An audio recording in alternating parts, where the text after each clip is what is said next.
6이고요. 공차가 양수인 등차 수열입니다. 양수 줬어요. 그럼 일단 D라고 하고요. 너는 양수구나. 그래. 첫째 6이구나. 2차 방정식이 이렇게 줬어요. 뭐 일단 알겠어요. 서로 다른 두 실근. 우리 막 반사적으로 뭔가 하고 싶은 거 있죠. 막 그죠? 막 뭐가 막 하고 싶은 거 막 들죠. 그죠? 실근 두 개, 개수. 근각에서 간 게 하고 싶죠. 그쵸? 해서 문제에서 쓰일진 모르겠지만 아마도 쓰이겠죠. 일단 쓰고 보는 우리는 어떤 습성이 있죠. 아는 걸 일단 쓰고 봐야죠. 두근의 합은 뭐예요? an 플러스 2가 되고요. 두근의 곱은 뭐가 돼요? 마이너스 an 플러스 1이 되는 거죠. 요렇게 놓고 풀어대고 이거 어디서 많이 본 녀석인데 뭐로도 볼 수 있죠? 등차 중앙으로 요렇게 바꿀 수도 있구나까지 우리가 볼 수 있겠죠. 일단 아는 거 쓰고 넘어갔어요. 여기까지는 자신감이 넘쳐 이제. 우습죠?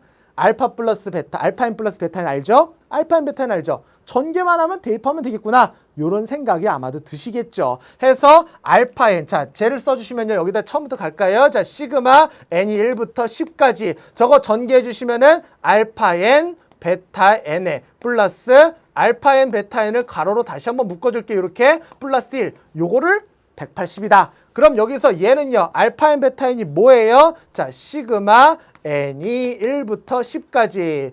이걸 가지고 문제를 풀어도 되고 이걸 가지고 문제를 풀어도 되는데 선생님은 그냥 일단 이걸로 한번 문제를 풀어볼게요. 얘를 가지고 써주시면은 an 더하기 a의 n 플러스 2 그리고 알파 n 플러스 베타 n은 마이너스 a의 n 플러스 1 더하기 1 이렇게 됩니다.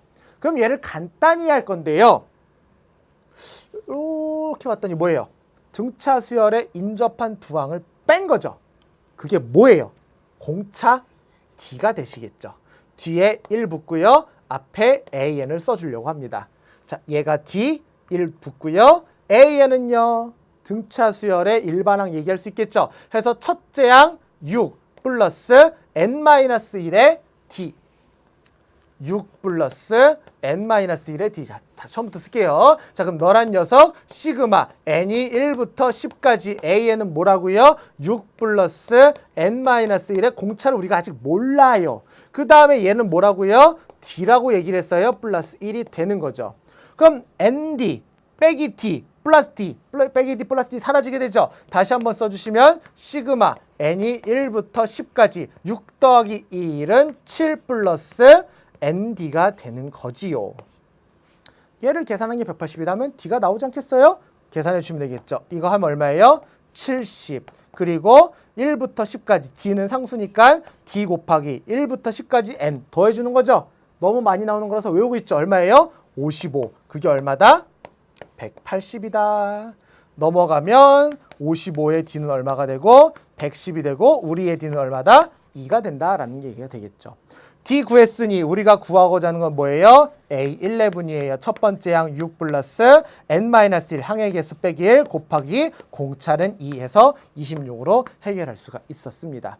자, 선생님이 일단 여기서 알파인 플러스 베타인을 요렇게 여과 없이 바로 알파인 베타인을 요걸로 여과 없이 바로 갖다 썼는데요. 여기서 이 문제를 이제 요렇게도 접근할 수가 있죠. 자, 여기서 얘를 어떻게 쓴다고요? 시그마 n이 1부터 10까지 얘를 2배의 an 플러스 1로 바꿔주는 거예요. 그럼 2배의 an 플러스 1에서 뒤에 an 플러스 1을 빼고 더하기 1인 거죠. 얘가 뭐예요? 다시 한번 쓸까요? 자, 다시 한번 써주시면 an 플러스 1 플러스 1 이렇게 들어가는 거죠. 자, 이렇게 풀면 이제 장점이 뭐냐면 얘가 등차 수열이죠. 얘가 등차 수열의 몇 번째 항부터예요? 1 넣으면 두 번째 항부터 10 넣으면 11번째 항까지도 하는 거죠. 그리고 1을 몇 번 더해주시면 돼요? 10번 더해주시면 되죠. 그래서 얘를 풀어서 쓰면 A2부터 시작해서 A11까지 더한 다음에 10을 따로 더해주는 거거든요. 이렇게 하면 우리가 등차 수열의 합공식으로 좀 전에는 시그마를 이용해서 풀었다면 이번엔 등차 수열의 합공식으로 갈 수 있지요. 2부터 가셔도 되지만 우리가 첫째 항을 알고 있으니까 뭐해서 첫째 항을 더해서 S11을 만들고 A1을 빼주시면 되겠죠. 1항부터 11항까지 더한 거에서 1항을 빼서 이렇게 계산하는 방법도 있을 수 있다는 거죠. 그래서 S11은 뭐예요? 2분의 항의 개수 곱하기 첫 번째 항의 2배 12 플러스 항의 개수 빼기 1의 공차 D 그리고 마이너스 A1은 6 플러스 10 이게 180이다. 이것을 계산해서 D를 풀어내는 방법도 있겠죠. 등차 수열의 합의 공식을 이용할 건가 시그마를 이용할 건가 뭐 선생님 생각에 계산의 난이도는 비슷비슷한 것 같습니다. 크게 어려운 문제가 아니었거든요. 그래서 이렇게 근각에서의 관계를 이용해서 문제를 풀어봤는데요. 하나 더 이 문제에서 공부할 수 있는 거 하나 좀 짚고 넘어갈게요. 자, 요 식을 한번 보시면요. 우리가 이제 근각에서 관계를 이용해서 대입을 해서 풀었단 말이에요. 자, 근데 이 식에 대해서 선생님이 좀 한마디 하고 넘어가려고요. an 플러스 1에 알파 n 플러스 1, 베타 n 플러스 1을 곱한 거죠. 자, 여기서 요 식을 내가 fx라고 한다면 서로 다른 두 실근이요. fx는 0의 근이 뭐예요? 알파 n과 베타 n이 되는 거죠. 그럼 fx라고 하는 요 식에 인수분해를 했을 때 이렇게 된다는 얘기거든요. 맞나요? 그러면은 얘를 가만히 봐요. 이 식을 다시 써주면 마이너스 1 마이너스 알파 n 마이너스 1 마이너스 베타 n이죠. 보이시나요? 뭐 대입한 거 x자리에다가? 마이너스 1 대입한 거죠. 즉 우리가 구하고자 하는 것은 f-1이라는 거예요. 맞나요?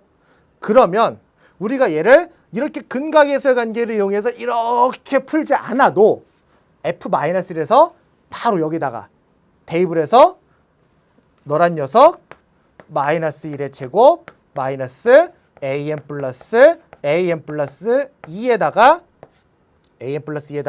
x자에 마이너스니까 플러스 되겠죠? 그 다음 뒤에 마이너스 an 플러스 1 요렇게 가서 이거를 만들어낼 수도 있다라는 거예요. 물론 좀 전에 27번에 선생님이 얘기했던 것처럼 시험을 보는 입장에서는 이거를 고려하는 것보다는 이게 빨라요. 그냥 우리가 익숙한 거 근각의 이용해서 하는 게 빠르기는 한데 이런 아이디어를 통해서 문제를 푸는 어려운 문제들이 있기 때문에 선생님이 얘기를 하는 거예요. 다시 한번 얘기할게요. 근을 알려줬을 때 2차 방정식 근을 알려줬을 때 인수분해해서 근을 이용해서 인수분해된 형태를 2차식으로 표현할 수가 있거든요. 그럼 여기서 얻을 수 있는 아이디어가 뭐냐? 요렇게 알파 플러스 a, 베타 플러스 a 요런 형태로 된 거는요. 방정식의 근 요걸 이용해 가지고 그 f에다가 어떤 특정 숫자를 넣은 걸로 계산을 하는 아이디어가 있다라는 거예요. 조금 어렵죠.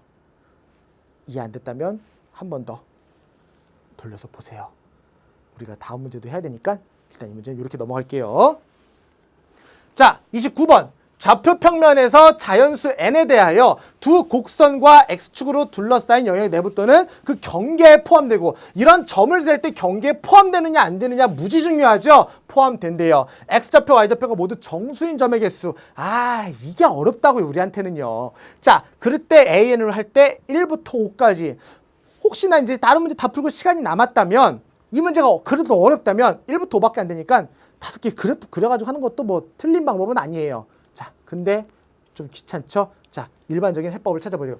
두 가지를 생각해 볼 건데요. 그래프를 어떤 개형을 분석하는 거와 일일이 이제 어떤 시그마, 수열의 합을 이용해서 AN의 일반항을 구해버리는 방법 두 가지를 볼게요. 자, 그래프를 먼저 분석을 해보시면 루트의 x 플러스 n제곱은요. 루트 x 그래프를 x축으로 마이너스 n제곱만큼 미인 거예요. 그래프가 어떻게 그려지느냐? 요렇게 그려져요.